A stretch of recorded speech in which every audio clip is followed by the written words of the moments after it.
요한복음 4장 35절부터 38절까지 말씀입니다.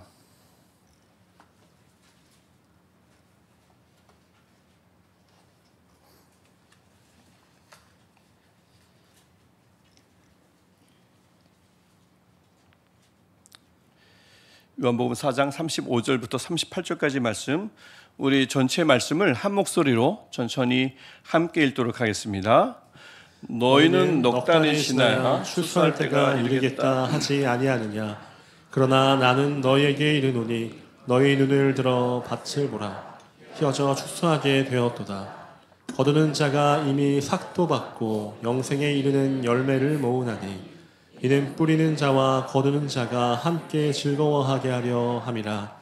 그런즉 한 사람이 심고 다른 사람이 거둔다 하는 말이 옳도다. 내가 너희로 노력하지 아니한 것을 거두러 보내었노니 다른 사람들은 노력하였고 너희는 그들이 노력한 것에 참여하였느니라. 아멘. 저희 10월 마지막 주일이기도 합니다. 이 마지막 주일 함께 예배하는 모든 분들을 다시 한번 주님의 이름으로 축복하고요. 또 아까도 말씀드렸듯이 낯선 교회이지 않습니까? 선뜻 어려운 걸음하신 분들을 온 마음으로 환영합니다. 혹시 이제 제 눈에도 지금 이렇게 낯선 분들이 정확하게 어디 계신지 모르겠지만 몇몇 분들이 보이시는데, 혹시 교회를 처음 나오셨구나, 그러니까 아니면 이제 성경 이런 설교가 익숙하지 않은 분들 너무 염려하시지 않아도 되는 게, 오늘은 그렇게 어려운 설교가 아닙니다. 평소에도 제가 그렇게 어렵게 설교하지는 않는다고 혼자 스스로 다짐하는데, 오늘은 특별히 그렇습니다. 그래서 너무 염려하시지 않으셔도 되고요. 잘 오셨습니다. 우리 교회는 오늘 주일, 아까 광고 때도 말씀드렸듯이 추수감사 주일이자 새생명 전도 축제 주일로 드립니다. 추수감사 주일은 사실 성경에서 유래한 게 아니고요. 미국의 추수감사절에서 유래한 절기입니다. 추수감사절을 저희가 그렇게 소식이죠. 미국은 11월 그 넷째 목요일이 추수감사절이거든요. 근데 이제 이 국가마다 기후가 다르다 보니까 수학 시기가 다르고, 그래서 국가마다 그 추수감사절이 제각각입니다. 예를 들면 바로 인근에 있는 캐나다는 추수감사절이 10월 둘째 월요일입니다. 왜냐하면 그들은 추우니까, 그 나라는 수학 시기가 빠르기 때문에 추수감사절도 빨라요. 우리나라 교회 같은 경우는 미국의 추수감사절을 그대로 받아들였다 보니까 11월 셋째 주일을 추수감사주일로 정했었습니다.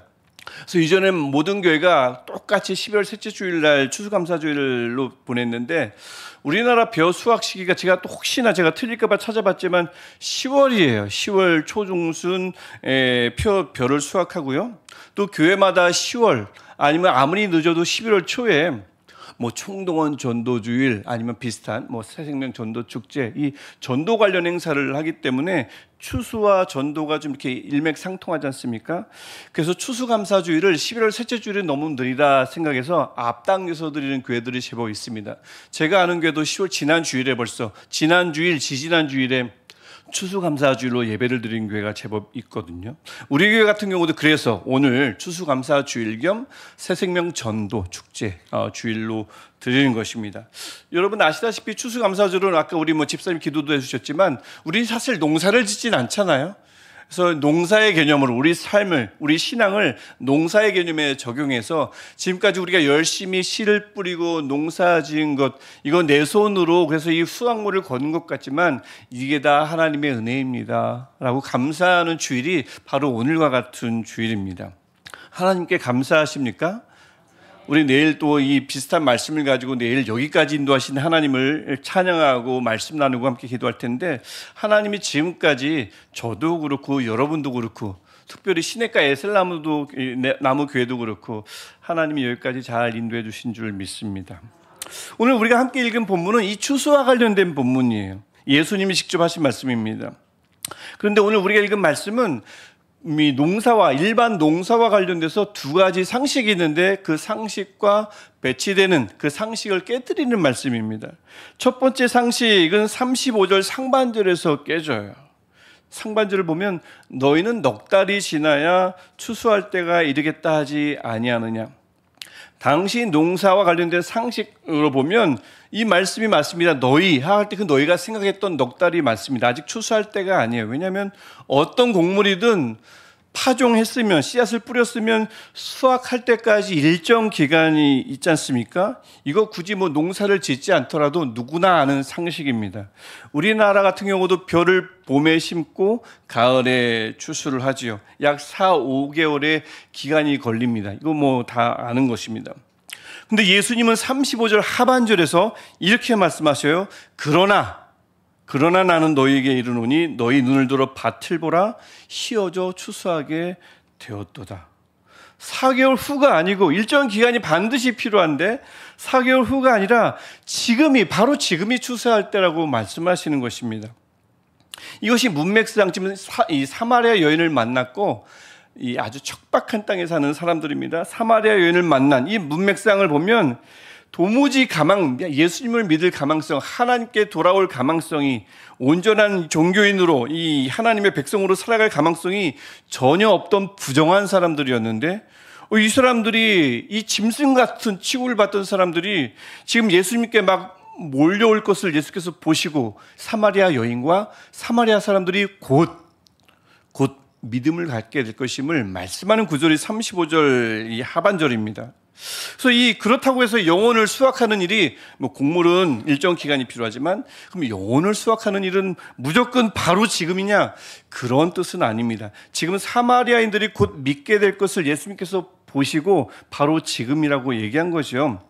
방금 말씀드렸듯이 실제 사마리아 여인은 39절을 보면 예수님과 대화 오래 며칠 동안 나눈 게 아니고 잠깐 나눴을 뿐인데 그가 예수를 믿게 되고요. 그녀가 그리고 동네로 가서 복음을 전합니다. 그게 39절 내용입니다.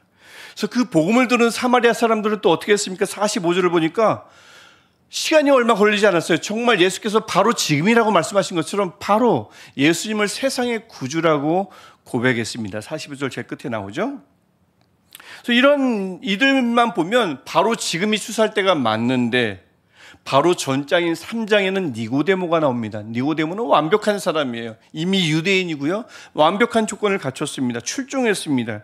근데 그는 예수님을 받아들이고 믿게 되는데 제법 오랜 시간이 걸렸어요. 나중에 7장을 보면 거기서 좀 뭔가 변화의 기미가 보이고요. 예수님을 옹호합니다. 법정에서. 그다음에 나중에 19장에 돼서야 완전히 뭔가 변했는지 빈무덤을 찾아가서 무덤을 찾아가서 예수님의 장례를 준비하는 모습을 볼 수가 있습니다.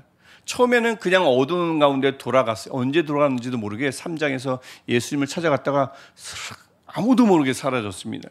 그래서 이 니고데모 같은 경우는 시간이 굉장히 오래 걸렸죠. 그래서 우리 35절의 하반절의 말씀은 무조건 영혼 수확은 바로 지금이다. 우리가 살아보면 알잖아요. 그게 맞지 않잖아요. 그래서 하늘나라 농사, 이 영혼 수확의 경우는 걸리는 시간이 있긴 있는데 일반 농사와 같이 정해진 기간이 아니고요. 때로는 바로 추수할 수도 있고 때로는 4개월, 때로는 4년, 정말 어려울 때는 40년이 걸릴 수도 있다는 말씀인 것입니다. 정해진 시간은 하나님만 아신다는 그 말씀인 거죠. 그러니까 심는 자, 우리가 심잖아요. 심는 자가 할 일은 무엇일까요? 수확 기간도 모르는데 그저 파종에 접념할 뿐입니다. 수확까지 걸리는 시간은 하나님께 맡기고 심는 거예요. 땀과 눈물의 기도로 심고 전도로 심고 이 전도지 나눠줘 봐야 하지만 심고 도움으로 심고 동행함으로 심고 그렇게 씨앗을 심는 일입니다. 그게 때로는 답답하죠. 언제 수확할 줄 알고. 답답하지만 그래도 그게 이치라고 오늘 말씀은 우리에게 선포합니다. 그리고 오늘 우리가 읽은 본문은 또 다른 이 추수, 일반 농사와 관련된 상식, 또 다른 상식을 또 깨트립니다. 일반적인 농사는 어떻습니까? 심었으면 웬만하면 그 사람이 거두죠. 뭐 중간에 큰 일이 일어나지 않는 이상 심었으면 그 사람이 거두기 마련입니다. 심은 사람이 거두는 사람인 거죠. 근데 37절을 보십시오. 37절 보시면 한 사람이 심고 다른 사람이 거둔다 하는 말이 옳도다. 일반 농사와는 달리 하늘나라 농사는요, 심는 사람이 있고 거두는 사람이 있다는 말씀입니다. 그러니까 심는 자, 뿌리는 자는요, 반드시 내가 뿌린 것을 내가 반드시 거둬야겠다 라는 욕심은 내려놔야 한다는 뜻입니다. 또한 거두고 있는 자는요, 거두는 자는요, 이건 내가 노력한 것을 내 능력으로 거두고 있다라고 착각하면 안 된다는 말씀이기도 합니다. 이 말씀을 38절이 더 분명하게 우리에게 말씀하는데, 우리 38절은 우리 한 목소리로 함께 읽어보도록 하겠습니다. 시작. 내가 너희로 노력하지 아니한 것을 거두러 보내었나니 다른 사람들은 노력하였고 너희는 그들이 노력한 것에 참여하였느니라. 아멘. 거두는 자는요, 그들이 노력하지 아니한 것, 즉 뿌리는 자가 노력한 것을 거두는 이들입니다. 그것을 누리고요, 누리면서 그 거두는 자는 동시에 또 어떤 자가 될까요? 또 나도 뿌리는 자가 되어야죠. 훗날 내가 뿌린 이 노력을 먹을 사람들을 마음에 두고 그들을 위해서 뿌리는 겁니다. 내가 거두지 않더라도 언제 거둘지 모르지만 그들이 반드시 거둘 것이다 라는 믿음을 가지고 뿌리는 겁니다. 예수님도 예외가 아니었어요. 예수님이 오시기 전까지 무수한 선지자들이 목숨을 걸고 예언했잖아요. 사역했잖아요. 또 특히 직전에 평생을 걸쳐서 광야에서 외치는 자의 소리로 예수 그리스도의 오시는 길을 평평하게 하는 그 사역을 감당했던 누굽니까? 세례 요한이 미리 뿌렸잖아요. 그 뿌린 것을 예수님이 지금 사마리아에서 거두고 있다고 이미 4장에서 이 말씀을 예수님께서 직접 하시는 겁니다. 동시에 예수님도요, 그분이 뿌리신 것을 다 거두고 올라가시지 않고 누구에게 거두라고 맡기셨습니까? 제자들에게 맡기셨습니다. 제자들에게 수확하도록 맡기신 거예요. 그분이 다 이루어버리고 올라가신 게 아닙니다. 이게 바로 하나님이 세워놓으셨던, 아주 오래전부터 세워놓으셨던 파종과 수확의 원리인 겁니다. 일반 농사와는 달라요. 하늘나라 농사는 반드시 이런 원리에 입각한다는 것입니다. 그래서요, 교회에서든 여러 기독교 단체에서든 내가 드린 노력이 아깝고 애착이 가가지고 그 결실을 반드시 내가 거둬야 한다거나, 그래서 내가 거둬가지고 이 업적을 좀 내가 꼭 쟁취하고 싶다거나 이러면 하나님 나라의 수확, 파종 수확의 원리에 저촉되는 것입니다. 하나님의 원리를 거역하는 것입니다. 무리수를 그래서 두는 것이고요, 그러다 보니 함께 일하는 사람들이 너무 힘들게 되는 것입니다. 또 이와 관련된 게 교회 세습이에요. 여러분, 교회 세습 아시죠? 담임 목사님이 아들에게 교회를 물려주는 겁니다. 왜 물려줄까요? 내가 이 교회는 내가 노력해서 심은 건데, 그래서 내가 이 수확을 했는데, 내가 이 노력한 건데 아무런 노력도 하지 않은 사람에게 이 내가 노력한 것을 주는 것이 아까운 겁니다. 그러니까 아들에게, 사위에게 물려주는 거죠. 내가 이루었다고 결실, 이 결실은 내 노력으로 이뤘다 생각하니까 노력하지 않은 사람에게 주는 것을 아까워하는 것입니다. 그러니까 교회에서 일어나는 모든 세습은 막 따질 필요가 없어요. 너무나 관련 구절이 많지만 교회에서 일어나는 모든 세습은 주님이 세운 원리를 거스르는 큰 죄악인 것입니다. 합리화할 수가 없습니다. 그래서 뿌린 자는 자신이 거두려는 욕심을 내려놓고, 거둔 자는 내 노력으로, 내 출중한 노력으로 거두었다는 착각을 버리고요, 동시에 훗날을 위해서 오늘도 노력하는 겁니다. 뿌리는 겁니다. 누가 거둘 줄 몰라요. 언제 거둘 줄 몰라요. 하지만 이게 하나님께서 오래전부터 세우신 파종과 수확의 원리입니다. 그래서 이렇게 앞서 뿌린 노력을 내가 감사히 거두고요, 또 내가 후대를 위해서 뿌린 것을 또 나중에 거두는 자가 거두고요, 이 패턴이 계속해서 반복해 나갈 때 하늘나라 농사는 산으로 가질 않아요. 꾸준히 제 갈 길을 바르게 가는 겁니다. 그러면서 후대가 또 후대가 계속 유익을 누려가는 거예요. 내가 움켜쥐면 안 돼요. 그럼 무리수 두고요, 움켜쥐는데 많은 사람들을 수단으로 이용하고요, 업적을 쌓기 위해서 욕심 부리기 마련인 것입니다. 여러분, 제가 서두에도 말씀드렸지만 오늘은 종교개혁 주일입니다. 507주년이에요. 오래됐죠? 종교개혁은 아주 쉽게 말하면 아주 쉽게 말하면, 아주 간단하게 천주교 성당에서 교회가 생긴 날입니다. 생기게 된 그 시발점입니다. 누가 그랬어요? 마틴 루터가 비텐베르크 성당에 95개조 회개를 촉구하는 조항을 붙이면서 촉발된 사건입니다. 이게 바로 종교개혁인 거죠. 그래서 왜 개혁이라 부르냐면 그 당시에 개혁할 만한 것들이 많았겠죠. 대표적인 거는 뭘까요? 면죄부입니다. 면죄부 뭔지 아시죠? 면죄부를 구입하면 자동으로 죄가 사해진다고 속이고, 그래서 면죄부라는 것을 이런 것들을 판 거 이거 하나 사면 당신의 죄가 사여집니다. 이것만 그런 게 아니에요. 헌금도 왜곡시켰습니다. 우리 아버지가요, 어머니가 믿지 않고 돌아가셨어요. 뭐 하면 되죠? 헌금 내면 됩니다. 그럼 고인이 천국과 지옥 중간 어디쯤에 있다가 헌금을 내는 순간 땅그랑 소리가 나면 거기서 싹. 이게 이렇게 가르친 거예요. 헌금을 이렇게 가르쳤습니다. 면죄부 팔죠. 그렇게 해서 속여서 헌금을 내게 하죠. 엄청난 부가 성당에 축적되었겠죠. 여러분, 이게 다가 아니에요. 이렇게 만행을 저지르면서도 예배를 1년에 몇 번 들었는지 아십니까? 제가 제 눈을 의심했어요. 자료를 찾다가 8,000번 드립니다. 1년에 8,000번. 제가 하루로 계산해 보니까 약 하루에 22번입니다. 그래야 된다고 생각했어요. 성경은요, 이 성경은 라틴어 성경만 쓰게 되어 있습니다. 사어예요. 죽은 언어예요. 그 언어는 사제들만 배울 수 있습니다. 일반 성도들은 절대 배울 수가 없어요. 근데 그 라틴어 성경만 씁니다. 무슨 뜻이에요? 성도들은 성경을 읽지 말라.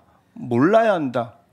근데 그것도 부족해서 혹시나 라틴어를 읽고 스스로 성경을 배울까봐 성경을 뭘로 지정했습니까? 금소로 지정했습니다. 절대 읽지 못하도록. 그리고는 또 사제들은 어떻게 했냐면 주기도문을 외우면서 나무계단 28개의 나무계단을 걸어 올라가도록 했습니다. 그 나무는 어디서 나온 나무냐면 예수님이 빌라도 법정 안에서 그 심판받을 때 디뎠던 나무라고 전설 속에 나오는 그 나무를 다 뜯어가지고 28개의 계단을 만들고는 그것을 무릎으로 28개를 이렇게 올라가면 뭐겠어요? 죄가 사함 받는다고. 예수 그리스도의 보혈이 아닙니다. 무릎으로 나무 계단을 걸어 올라가야 속죄를 받는다고 그렇게 가르쳤던 거예요. 루터 역시 그 계단을 늘 걸었던 거예요. 무릎으로 이렇게 걷다가 어느 날 이 도가니가 나갈 것 같거든요. 예를 들면 그렇습니다. 그러다 보니 성당을 뛰쳐나가서, 농담입니다, 그래서 95개조 반박문을, 회개를 촉구하는 반박문을 비텐베르크 성당 문에 붙인 겁니다. 근데 그 한 명이 그렇게 뭐 하나 붙였는데 그게 어마어마한 개혁을 일으켰던 거죠. 단 한 명의 회개 촉구가 하나님이 함께 하셨고, 그랬더니 개혁의 불꽃이, 엄청난 개혁의 불꽃이 타올랐던 거예요.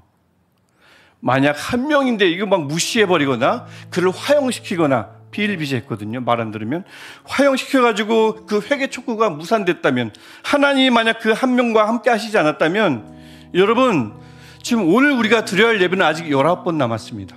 20번 이상 남았습니다. 집에 가시면 안 돼요. 아직 그 오늘만 그렇습니다. 내일도 또 22번의 예배가 있을 것입니다. 내일 뵙겠습니다. 이런 말씀 제가 드려야 돼요. 여러분 수중에 성경은 없어요? 이 예배의 장소에 막 허리에 파스 붙이고 22번 예배 드려야 되니까 앉아 있어야 되잖아요. 허리 파스 붙이고 무릎에 파스 붙여가지고 파스 냄새가 막 진동할 거예요. 이곳은 또 교회 인근에 막 도가니탕 장사하는 분들 거부가 될 겁니다. 하나같이 거부가 될 거예요. 모든 단골 손님들은 신앙인들이겠죠. 그러니까 지금 우리가 지금 이 예배 드린 이 예배가요, 이 별거가 아니라 뭐 하나님께 드리는 예배이기 때문에 귀하기도 하지만, 지금 우리가 바로 지금요, 우리가 전혀 노력하지 아니한 것을 우리가 지금 거두고 있는 중입니다. 알게 모르게 우리는 전혀 우리가 노력하지 않은 것을 거두고 있어요. 반복되고 있는 거죠. 그렇다면 오늘 우리도 마찬가지입니다. 우리가 뭐 전도 대상자 작정하고 전도지 막 뿌리고 새생명 전도 축제다 해서 뭐 선물 준비하고 환영하고 에베네셀 새벽 기도회를 준비하고 또 평소에 매일 하루 새벽 예배 드리고 수요 바이블 아카데미라고 해서 어려운 거 배우고 온가족 금요기도회라고 해서 모여서 기도하고 또 중보하고 이런 모든 제반, 우리 교회에서 일어나는 모든 제반 사역이 사실 이게 언제 그 결실을 볼지는 아무도 모릅니다. 꼭 우리의 눈으로 결실을 봐야 한다 하는 것은 과욕입니다. 우리의 모든 사역은 벼농사가 아니기 때문에 그렇습니다. 언제 수확하게 될는지 아무도 모릅니다. 벼농사가 아니니까 심은 자와 거둔 자는 다른 법입니다. 누가 거두게 될지 모릅니다. 하나님이 정하신 때에 하나님이 세우신 거두는 자가 그것을 거두게 될 것입니다. 하지만 어쨌든 분명한 게 있어요. 하나님이 정하신 수확 시기가 분명히 있다는 것입니다. 하나님이 세우신 거두는 자가 분명히 있다는 것입니다.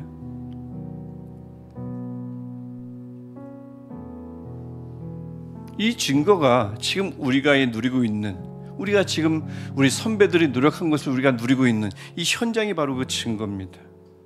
그래서 우리가 이 원리에 따라 우리가 지금 열심히 심으면 우리 뒤에 있는 이들이 다음 세대뿐만 아니라 우리를 통해서 예수를 믿게 될 그 이 뒤에 있는 이들이 지금 우리가 노력한 것을 반드시 누리고 거둘 줄 믿습니다. 앞서 뿌린 노력을 후대가 감사히 거두고 누리고, 또 그들이 후대를 위해서 뿌린 것을 또 그 후대가 누리는 이 패턴이 계속해서 반복해 나갈 때에, 이것이 마지막 때까지 지속될 때에, 우리 36절 하반절에 있는 것처럼 주님이 오시는 그날 우리 주님 앞에서 뿌리는 자와 거두는 자가 함께 즐거워할 것입니다. 한 사람이 심고 다른 사람이 거둔다는 말이 옳도다. 이 말씀을 굳게 붙들고 오늘도 땀과 눈물의 기도로, 헌신으로, 갖가지 사역으로, 크고 작은 도움으로, 동행함으로 씨앗을 묵묵히 심는, 파종하는 저와 여러분 되시기를 간절히 축원합니다. 그리고 무엇보다 이 모든 일을 계획하시고요, 심은 자를 부르셔서 심게 하시고요, 가장 적합한 수확 시기를 정해 주시고요, 부족하지만 거두는 자를 세워 주셔서 수확하게 하시는 하나님을 찬양합니다. 감사합니다. 우리 같이 이 마음 가지고 함께 우리 기도하겠습니다. 하나님 감사합니다. 수확하게 해주셔서, 거두게 해주셔서 감사합니다. 오늘 나는 또 오늘 하루 묵묵히 뿌리게 하옵소서. 우리 마음 가지고 우리 한 목소리로 할렐루야로 기도하겠습니다. 하나님 감사합니다.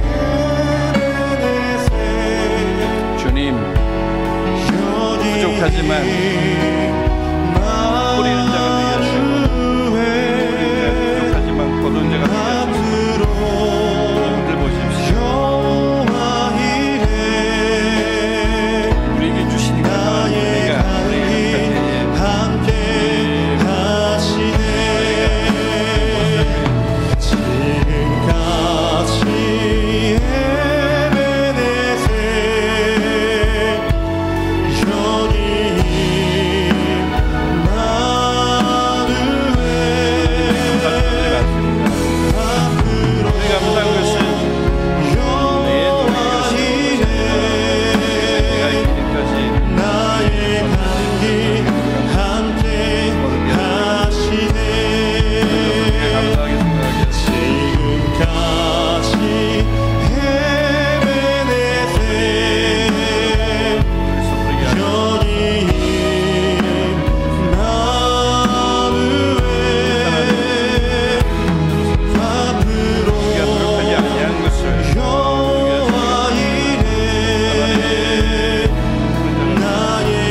하나님, 오늘도 우리가 노력하지 않은 것을 거두게 하시니 감사합니다. 하나님, 오늘도 우리가 그 은혜에 감사하며 오늘도 묵묵히 우리에게 맡겨진 자리에서 열심히 뿌리는, 심는 우리가 되게 하여 주옵소서. 우리가 꼭 거두려고 욕심부리지 않겠습니다. 하나님이 정하신 그와 수확의 때에 하나님이 세우신 거두는 자로 말미암아 거둠이 일어날 줄, 수확이 일어날 줄 믿습니다. 그날을 바라보며 오늘도 뿌리고, 또 우리 후대가 거두고, 또 후대가 뿌리고, 이 패턴이 계속 반복되며 주님을 맞이할 때까지 뿌리고 거두는 일들이 반복될 때에, 그 마지막 때에 하나님 앞에서 뿌리는 자와 거두는 자가 함께 즐거워할 줄 믿습니다. 그날까지 하나님, 조금은 우리가 답답하고 결과가 빨리 일어나지 않아, 빨리 수확할 수 없어, 내 손에 수확물이 들어오질 않아 답답할 때가 있지만, 주님 그때마다 하나님께 맡기는 믿음이 더 깊어지게 하셔서 시기와 거두는 때와 거두는 자가 하나님의 손에 있음을 인정하며 고백하는 우리들 되게 하여 주옵소서. 오늘도 예배로, 오늘도 각 곳에서 사역하는, 심는 모든 분들을 위해 하나님 함께하여 주셔서 너무 힘들지 않도록, 그 사역 자체가 힘이 되며 기쁨이 될 수 있도록 주님 도와주옵소서. 예수님의 이름으로 기도합니다. 아멘. 우리 함께 일어나셔서 우리 결단성 함께 찬양하겠습니다.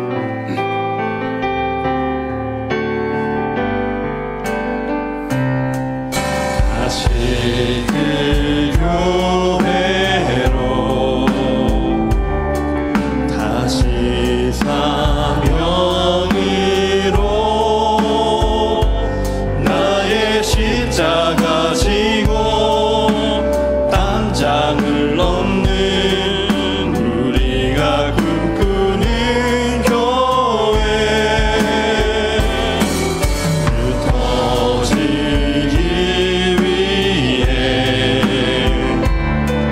헌신하기 위해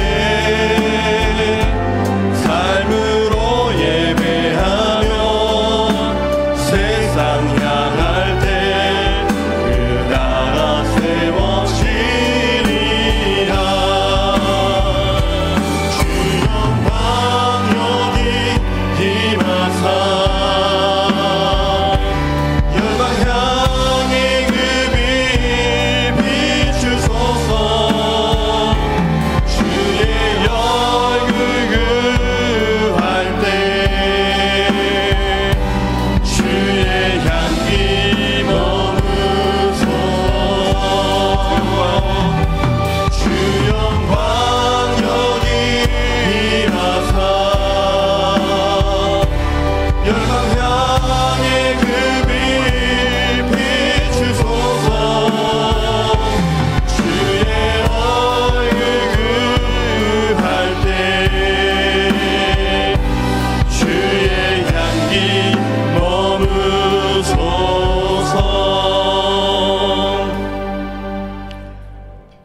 하나님, 오늘도 열심히 심으며 하나님께 드리는 예배를 기뻐 받아주시고, 한 주간의 삶도 주를 향해 열심히 심는 삶으로 하나님 여겨주시고 받아주옵소서. 또 무엇보다 그 하나님의 은혜에 감사하며, 여기까지 인도하신 하나님의 은혜에 감사하며 드리는 예물도 하나님 기쁘게 받아주옵소서. 이제는 우리를 위해 자신을 뿌리신, 자기 몸을 뿌리신 예수 그리스도의 은혜와 그분을 우리에게 보내주신 아버지 하나님의 사랑과 이 은혜와 사랑을 믿도록 깨닫도록 인도하시는 성령님의 역사하심이 심고 거두는 일을 주님에게 온전히 맡기며 오늘도 훗날을 위해 묵묵히 내 사명을 감당하기로 작정하는 모든 예배자들 위해, 모든 하늘나라의 농부들 위해 영원토록 함께 하시기를 간절히 축원하옵나이다. 아멘.